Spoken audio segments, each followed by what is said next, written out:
ముక్కు బ్లాక్ అవుతుంది, నోరుతో గాలి తీస్తూ ఉంటారు. మీరు చాలామంది చూసే ఉంటారు, ఇలా నిద్రపోతుంటారు. కొంతమంది ఎప్పుడు చూసిన నోరు తెరిచే ఉంచుతారు. అంటే వాళ్లకు ముక్కు బ్లాక్ అయిందని అర్థము. ఈ చిన్న పిల్లలకు గురక కూడా రావచ్చు.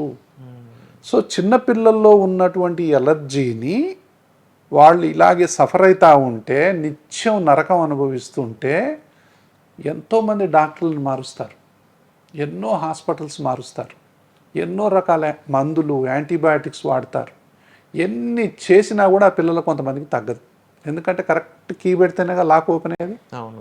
అదేంటి అనేది కరెక్ట్ వైద్యం చేసిన తర్వాత మాత్రం అర్థమవుతుంది.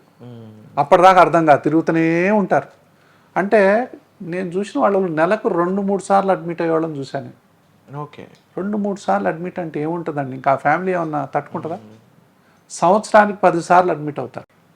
అంటే సార్ ఇంకొక డౌట్, అసలు అడ్మిట్ అవ్వాల్సిన అవసరమే లేదంట. నేను హాస్పిటల్కి రావాల్సిన అవసరమే లేదు, అంత మంచి మందులు ఉన్నాయి ఇప్పుడు.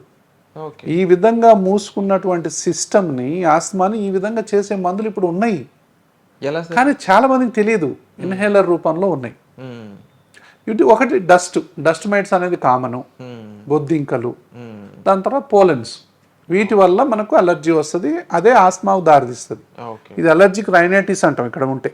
అంటే ఆస్తమా